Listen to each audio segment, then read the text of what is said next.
Welcome to Sticky Thoughts podcast. Here we talk about thoughts that stuck with us. We get curious, we get honest, and we try not to spiral, but no promises. We are your host. This is Kajal Singh. And this is Smriti Kamath, and on this podcast, we are showing up not as psychologists, but as friends who are also psychologists. So, Kajal, you brought up this topic. Tell us how did this topic stick to you? Yes. So I was reading this book called Good Material by Dolly Alderton.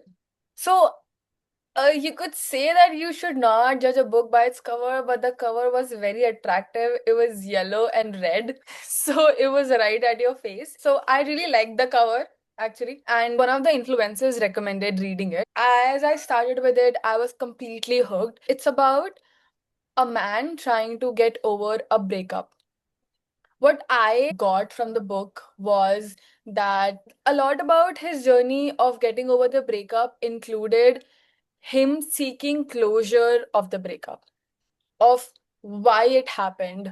It was not just about trying to understand why it happened, just like a answer ki, oh, what was going on in your mind, or what were you thinking, or how did you stop loving me after a 3-year long relationship? What happened exactly? It was not that, it was not factual seeking, but to a great extent, on the surface level, he was trying to confirm his own beliefs about what had happened and about what could be the reason of the breakup to a great Hmm. extent for a good part of the book. And that kind of stuck with me because I think it's something that a lot of us go through after a breakup, especially when you are the one who has been broken up with.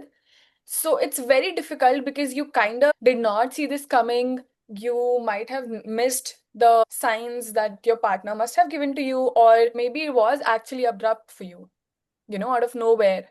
That could be really difficult, to navigate and to come out of, especially when it's a romantic, important relationship. And as we all know, that romantic relationships really do impact our lives on the greatest levels possible because it really makes us who we are, and how we bring Hmm. ourselves into the world with everybody else at our work. And this is not just my philosophy, there have been many research on this aspect. So, Hmm. yeah, our topic today is just understanding how seeking closure after a breakup maybe unfolds. So, this word comes up a lot, closure. And it makes sense because, like you said, if you're in a romantic relationship, it can impact all aspects of your life. And Hmm. it might be a very heavy presence. So, when this person is suddenly not in your life anymore, or they're not in your life to the capacity that they were, it is going to be a huge hit to your system. So it really makes sense why so many people after a breakup are, kind of stuck chasing for closure. It feels like you're never getting it. And like you said in the book, they're even kind of looking to find out what they think is true. Yeah. So, I think in this episode, we are gonna explore what closure really is and where are we going wrong? Like, I mean, why are so many people getting stuck chasing closure? Where do we head? Because, of course, it makes sense to want closure, but how do we get it? Yes. Let's start with understanding what closure actually means. So, closure comes from the Latin word clausura, which means a closing. So, this word was not always used to refer to the ending of a relationship and what we see right now, like how we use it. First, it was used in a very literal sense, as in like a barrier or a closing of some kind. And Hmm. then it evolved into being used to indicate an end of something. So it was a barrier, then it was an ending, and then it became more and more abstract, and then it also began to be used as we know it today. So it has evolved in this way. That is where that word comes from. Seeking closure, like the sense of finality, something has ended. The Latin word clausura does definitely sound like a Pokemon name. So, when we actually landed on this topic of chasing closure, the first thing that came to my mind was the Gestalt principle, the law of closure, which comes Mhm. from Gestalt psychology, which I think roughly means how our brain human brain naturally sort of tries to form a whole picture of things it sees separated. Like, for example, if you saw dots, like the dots are in a circle, but there's a small gap, like Hmm. then it's not all the way through. But you will still perceive that as a circle. Your mind kind of completes the picture for you a little bit because it wants to make sense out of things, which I think is so apt for what we're also talking about. Right. Because, like, it's like a relationship is this circle, Hmm. it isn't, but like it's a shape and it started somewhere and then it has abruptly ended, and now we want to make sense of how it ended. So we are trying to look at the full picture, we're trying to understand what happened, and that is what we also mean by closure.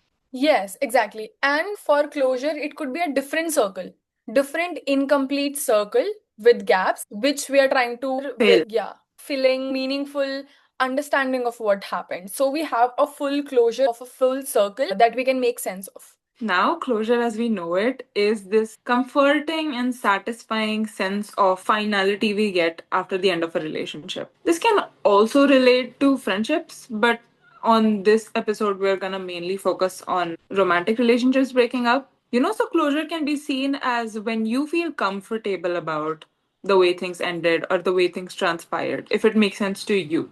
Yeah, when you are the one who have been broken up with, and maybe you did not see this coming, or at least that's what we tell ourselves, even though a lot of times there could be signs that the relationship is not going as well. So here you are left with yourself.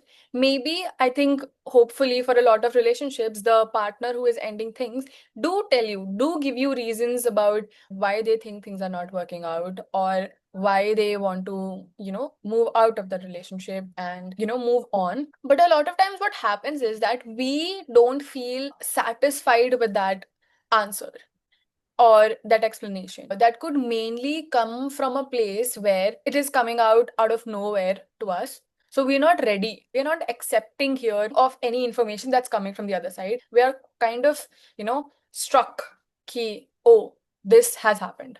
So, exactly. So, when all of this has happened and it has impacted your life in so many ways, this relationship was so important to you, like a keystone in your life, and now it's gone. So, it can leave us with a lot of questions. And ultimately, us not getting closure means that we have some lingering doubts or questions about how things happened, what happened, that we have stuck with us. Hmm. So it feels like till we get an answer or till we make sense out of all that has happened, we can't move ahead, which is reasonable and it makes sense. But like the us being stuck part comes from how we go about trying to get these answers. In the context of these romantic relationships, even closure varies from person to person. Different people may have different approaches to get this closure. But the underlying thing is we finally feel that we don't have any questions anymore or we don't have any lingering doubts. That is when we are able to move on. A lot of these lingering questions and lingering doubts could feel that it is externally dependent in the beginning. Hmm. But I think there does come a time where we realize that it is actually internal, the internal doubts and internal questions that we need to answer. We sort of Hmm. do try to seek these answers outside, maybe from the partner, maybe from our friends, family. Ki, what did you notice? Why do you think it happened? Etc. I think, for example, these lingering questions could be ki, how could they do this to me? I thought you loved me, or I thought we had these things planned, or you said that you would never leave me. You made all those promises. Then what are you doing now? These are the questions that could come up, I think, on the surface. But what we really struggle with here could be, am I not good enough? Was I not a provider? Or was I not a caregiver enough? Or was I not loving enough? Or am I not lovable anymore? Or am I very annoying suddenly? Or have I been always annoying?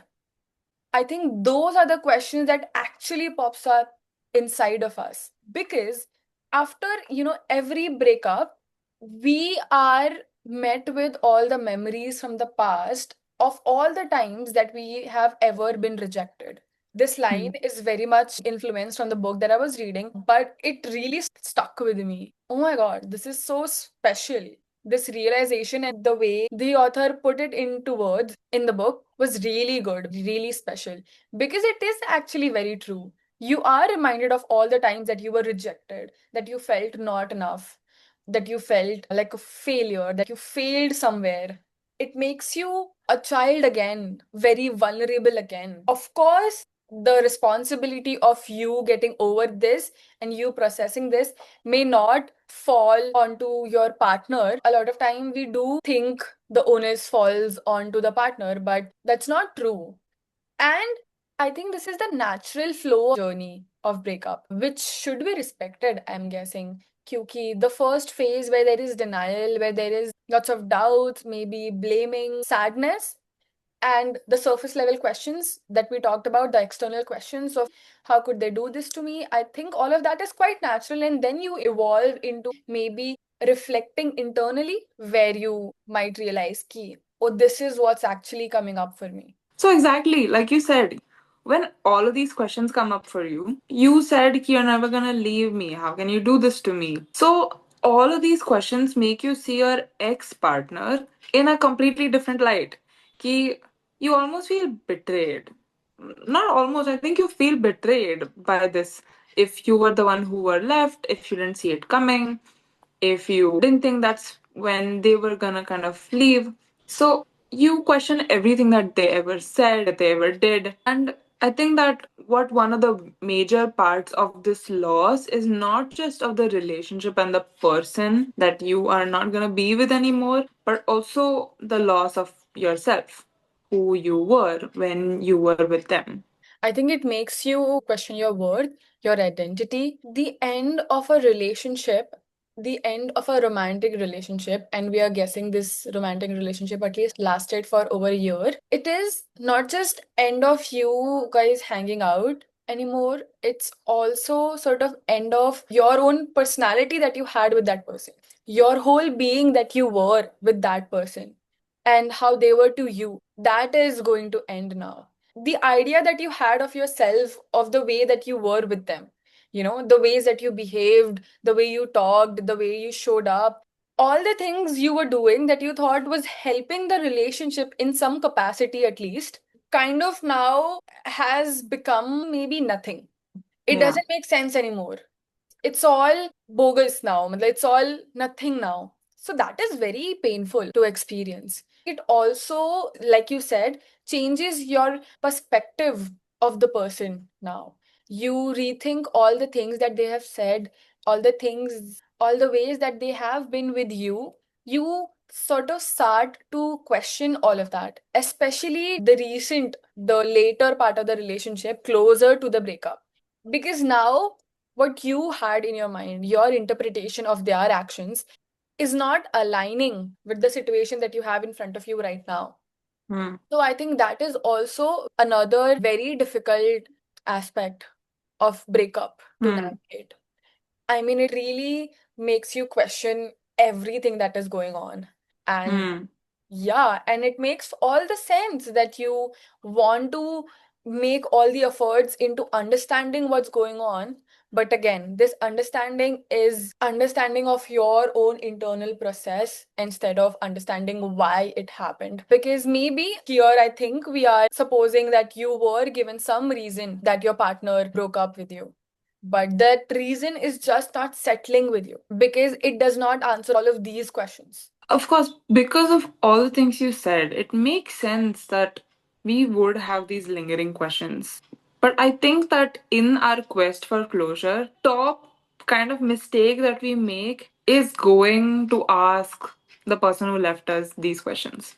In a lot of cases, it can be helpful, but I feel like in most circumstances, it might backfire because of how we are approaching that conversation. Like, in the sense that before we enter into a conversation like that, or we initiate an interaction like that, where we're going to seek closure from them, we're trying to ask these questions that we have. So, when you are approaching a conversation around closure, you need to ask yourself three questions before you go to your ex and try to figure these things out.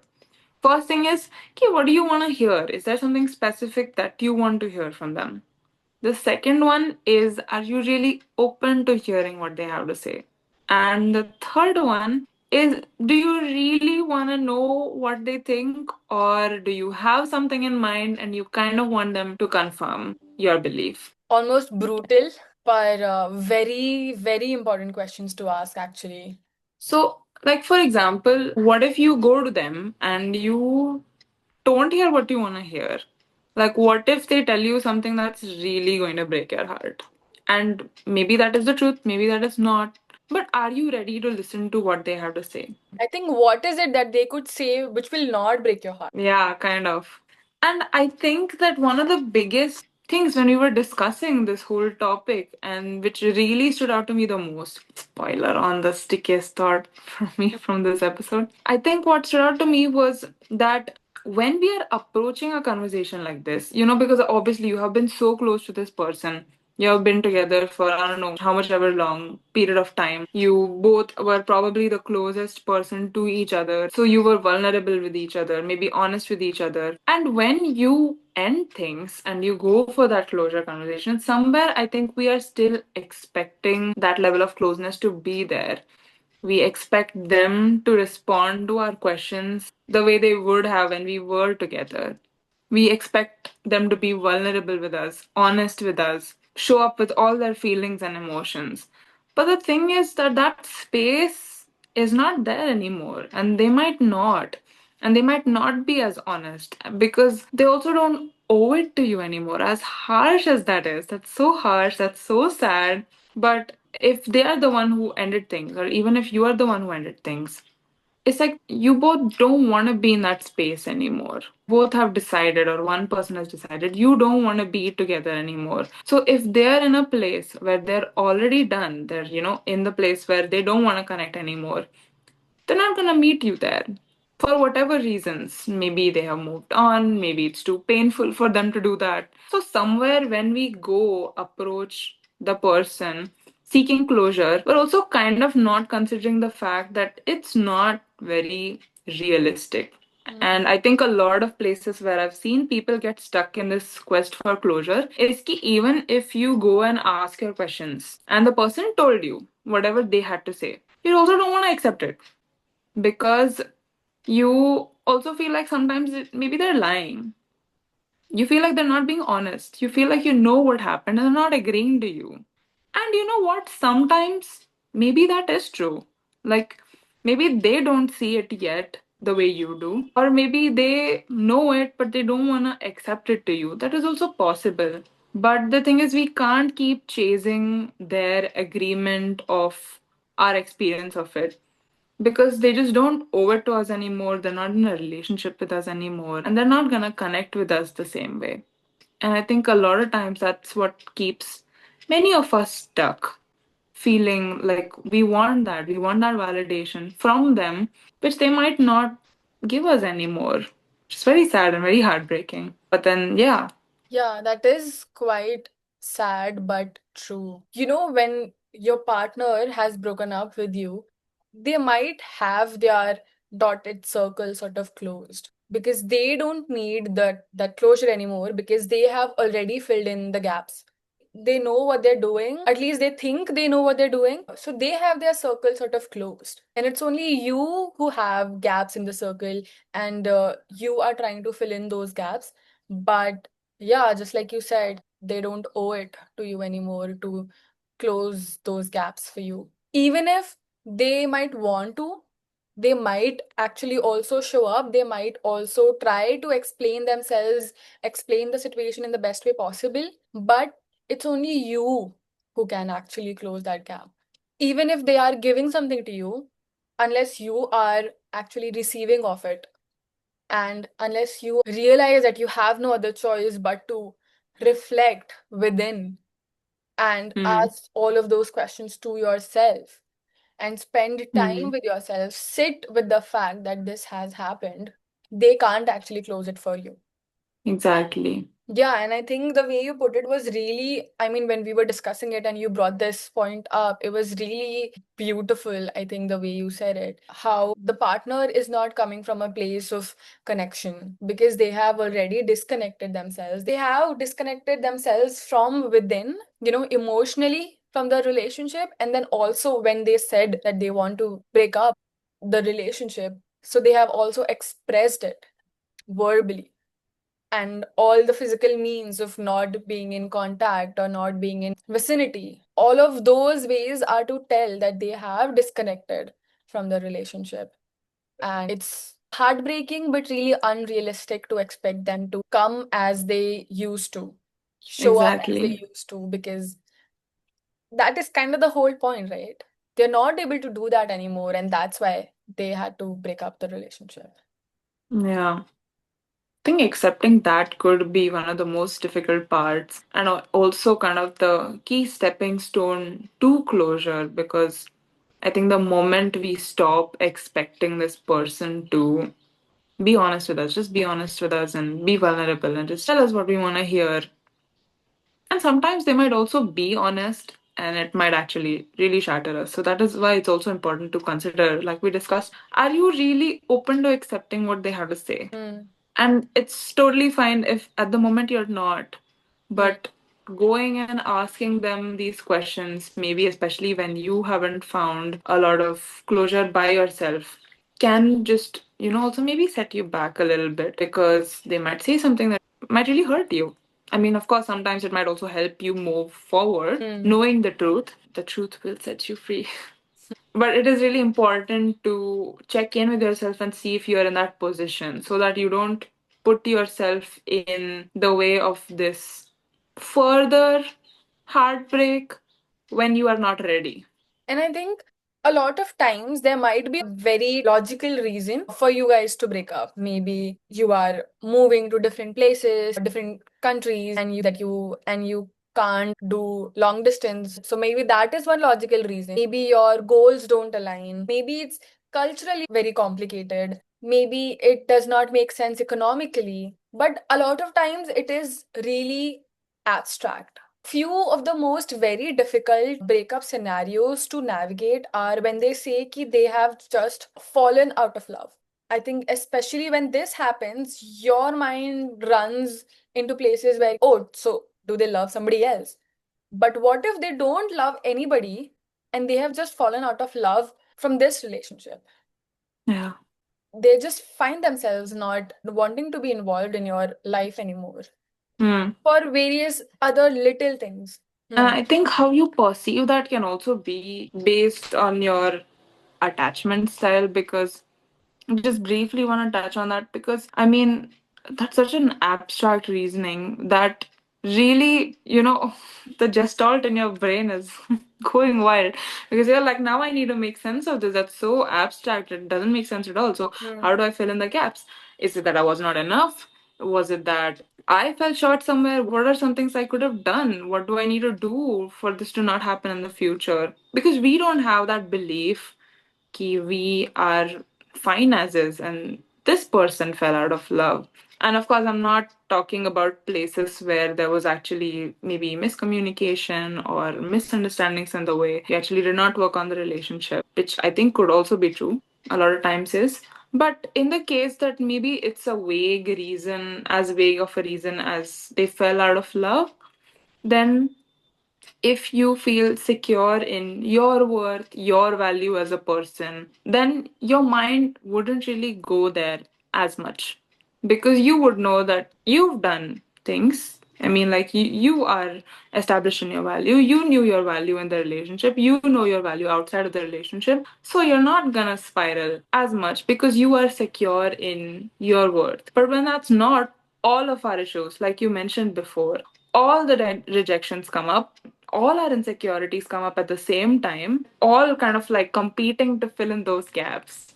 Oh yeah, see, I just was not lovable.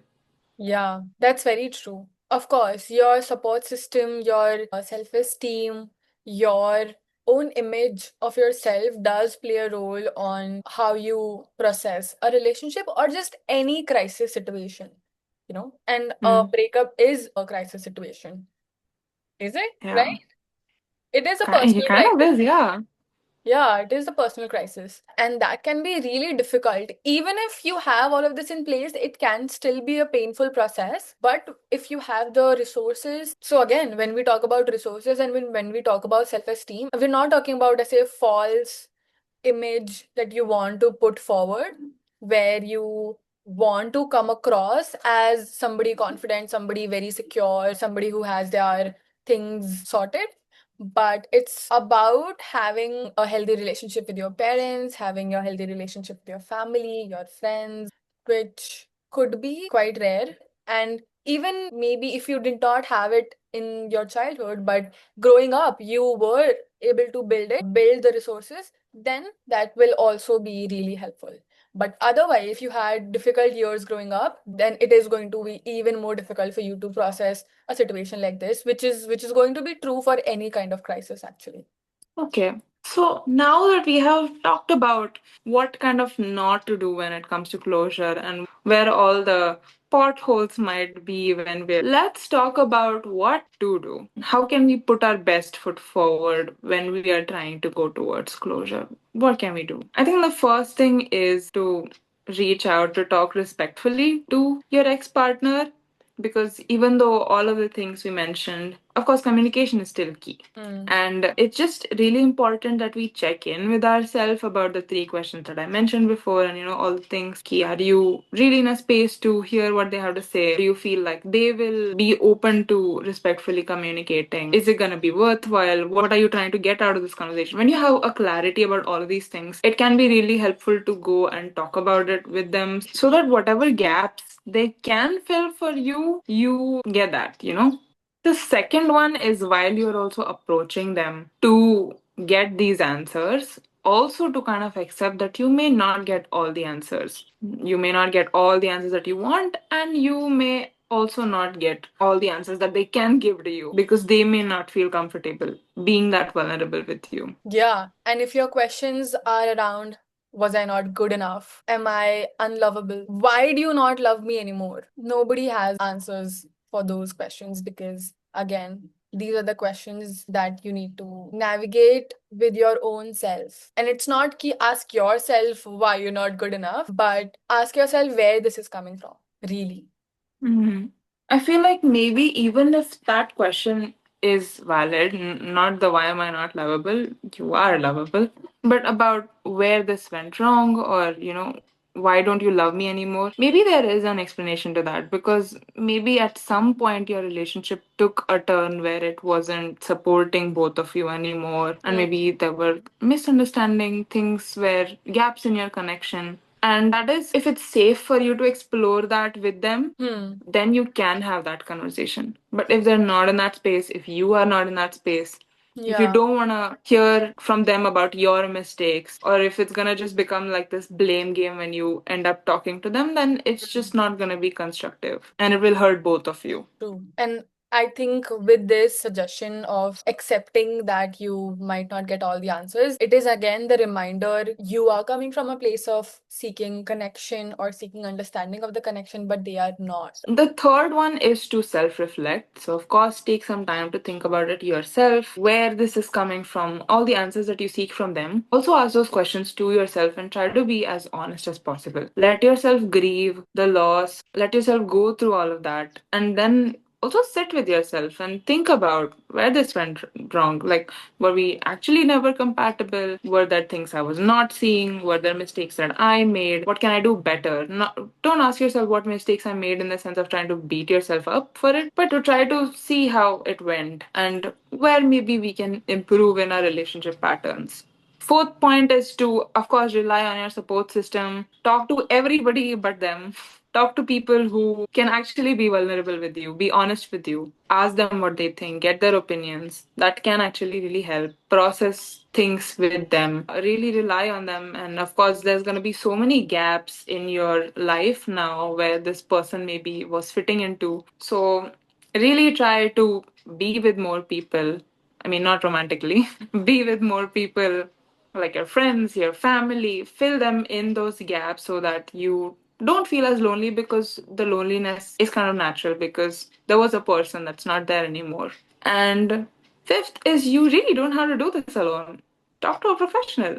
Seek out for help because, like we talked about, this breakup could be bringing up a lot of feelings from your entire life, all the wounds that you have been carrying. And these wounds were not just created in this relationship, or may not have been just created in this relationship, and they are not gonna go away after this person leaves your life. So it's really important that we also try to work on ourselves in a safe space where we can address all of these questions. Of course, we're not talking about abusive relationships here where the wound is from this relationship. We're talking about like more of a breakup where people were just kind of not right for each other, or the relationship did not work out. So, in that sense, all your feelings of rejections or abandonment coming up may not have been entirely from your partner. They may have been from your parents, other figures in your life. And to process that, it can be really helpful to do that in therapy with a professional. Very true. I also want to bring this point in. Processing a breakup would have to have a balance of really deep reflections, but also, I think, distractions. And Hmm. also reminding yourself of all the different other things that you are a part of, that you can participate in, that you like doing, that you want to do. So you will spend time reflecting, finding out answers, spending time with family, talking about it, grieving about it. But at the same time, it will be really helpful for you to also have a balance of reminding yourself of the things that you like doing. Like you might like a sport, you might like spending time drawing or reading, or taking walks, going out with friends for fun, and not talking about the relationship all the time. So that you don't make it 100% matlab, full-time job for you to untangle all the ways things went wrong, and Hmm. also not completely absolutely avoid talking about it or thinking about it. Either of the extreme may not be helpful. As an overview, it is helpful for you to have a balance between the two. And the balance does not need to mean 50-50. Some days it can be 20-80, 30-70. And especially considering that, the relationship ended, so there was probably something going on there. So it's also a really good point for you to reconnect with yourself. It can be a great opportunity to connect with yourself again. What are your likes? What are your dislikes? What do you like to do when you're alone? What do you like to do when you're with your friends? What are your interests? What do you like to do with all of this time? With that, Kajal, what was the stickiest thought for you from this episode? I think the stickiest thought for me was just how deep a breakup is. And anyway, any relationship, any romantic relationship, especially because you are absolutely 100% responsible for a romantic relationship. You choose the person, you make all your behaviors, you make all the time, you make all the arrangements for that relationship to work. So you sort of take 100% responsibility of that relationship. So how deeply changing a breakup can be, and how it shifts things inside of you, how it moves things in your physical world also, is very deep. And sometimes I think we tell ourselves, oh, it's okay, it's just a breakup, and we should just say, Mm. be able to get over it. But so this episode, I think, was a great reminder for me that processing a breakup deserves all the space, time, and effort. Yes, just that. It deserves the space. It deserves to be processed respectfully and emotionally, with, with all your emotional bandwidth. Spending all the time talking about it with your friends, spending maybe the money in therapy, spending nights crying, sometimes also taking a break from other things to be able to, spend time with yourself. I think it does deserve all the space. I think for me personally, what else is more important if not a relationship, if not yourself in a relationship? So, Yeah, what was your stickiest thought, Smriti? I We think know I what kind of that gave is, it but away. yeah, tell us again. I'm gonna say it again, but I think the stickiest thought for me is the realization that a lot of times when we go in for a conversation seeking closure, it's kind of like we are trying to meet them in the middle and we expect them also to meet us in the middle. But this middle doesn't even exist anymore. It's gone. You're not gonna connect the same way. You can't expect them to connect in the same way. They're not gonna be as honest as they were. And it makes so much sense for somebody to want that or desire that because you were just so close to that person. and now they're just not gonna do that anymore because it's over. So I think that was stickiest thought for me. That's heartbreaking. And yeah, we would also really like to know what your stickiest thought was from this episode. You can leave a DM, you can email us, you can comment on this video if you're watching this on YouTube. Like, share this with somebody who you think would benefit from it, wants to hear this or needs to hear this. Yes, thanks for listening. Have a great weekend. And if you are going through a breakup right now, I don't have advices, but take care. It's the Yeah, take time. care. Yeah, give yourself Yes. the time you deserve, because if sustaining a relationship takes time and effort, then of course getting over a relationship does deserve good amount of time and effort too. Yeah. Yeah. Yes. So lots of Okay, take love. care.